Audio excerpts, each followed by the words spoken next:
this is Michael Bosey. Welcome to Marketing Without the Marketing. Very, very glad that you can be here. Thanks very much for tuning in. I just had my 50th episode. Urge you to check that out. If you didn't catch that last week, really what I tried to do was give folks a blueprint for starting their own podcast. So if you're interested in that, then, please give a listen to that. That'd be worthwhile. It's a little longer than what I usually do, but, I had a lot to share. So, but let's get back, to quote unquote regularly scheduled programming. I wanted to sort of go back to some of the basics about content strategy.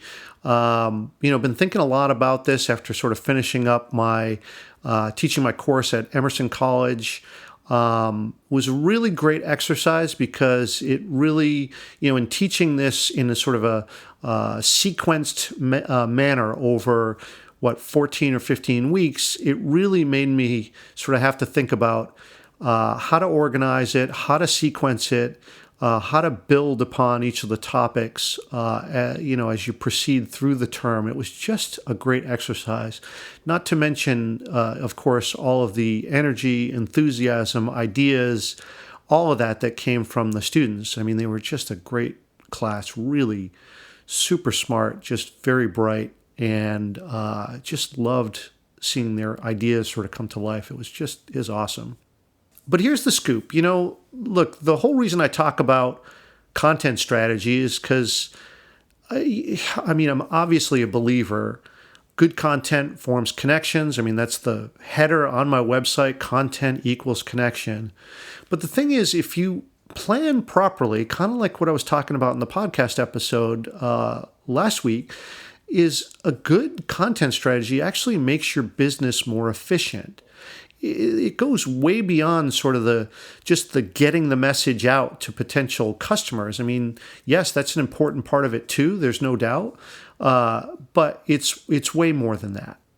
At base, it's really about creating a narrative around your brand and making sure that all of your content, every piece of it, is actually contributing to that narrative, right? So that's going to involve reusing content for multiple purposes and in different contexts, and being smart about the planning process, right? So that you can actually create your content with that in mind. So you're doing it from the outset. You're not sort of doing it on the fly. There's an intentional strategy around it.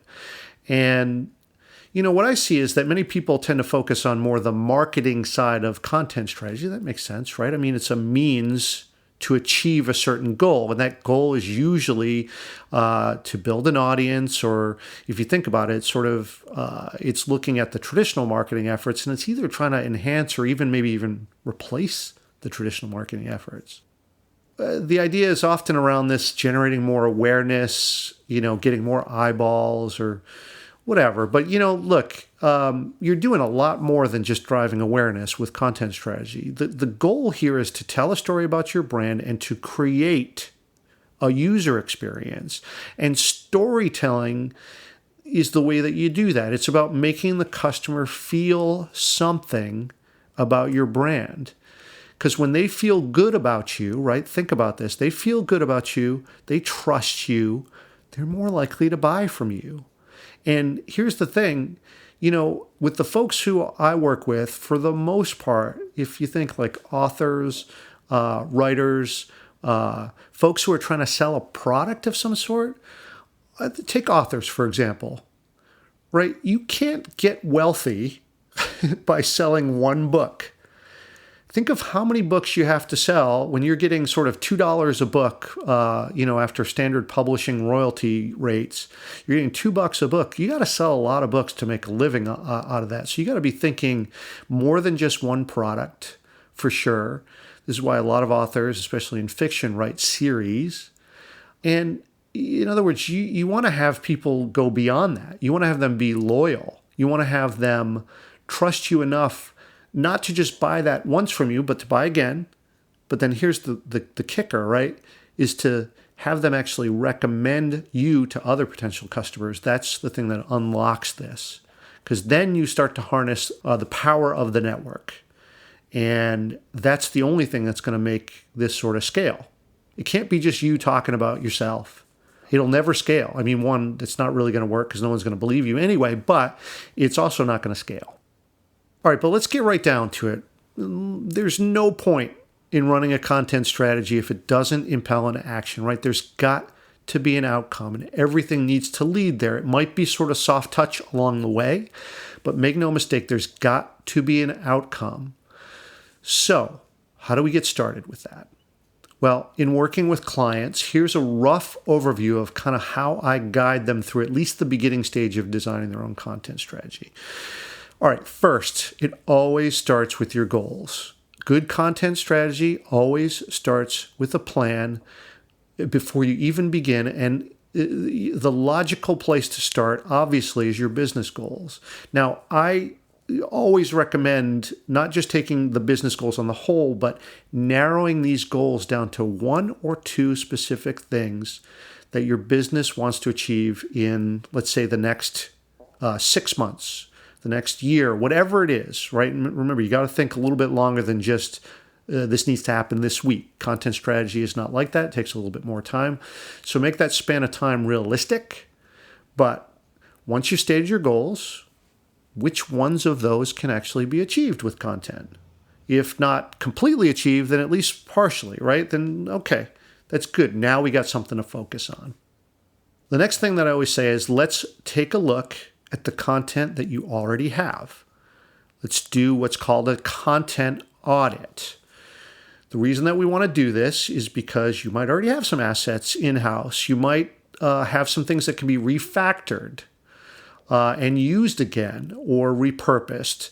And look, this content audit can take a lot of time, but if you think of your content as a business asset, I talked about this in a prior episode, then like any asset, it's an important part of your business, right? So what you're going to find when you do this audit, and look, this isn't just for people who start. I recommend that you do this once a year or once every other year at most, because you're going to find that your content evolves and there are always opportunities to refresh, adapt, reorganize current content, repurpose it into a different format. There are always ways to get something more out of that. And of course, you want to be thinking about this as you create the content too.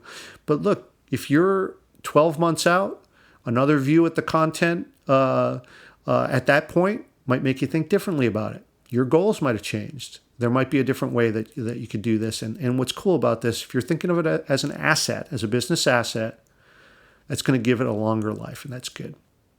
Now, as much as you can, you're going to want to think about producing content that will serve multiple purposes right from the outset. And this is a big thing of mine. I just say, look, try to avoid creating one piece of content for one use only. And, that's an idealized version of this. Sometimes you can't avoid that. That's fine. But think reuse as much as you possibly can. It's going to make you a lot more efficient.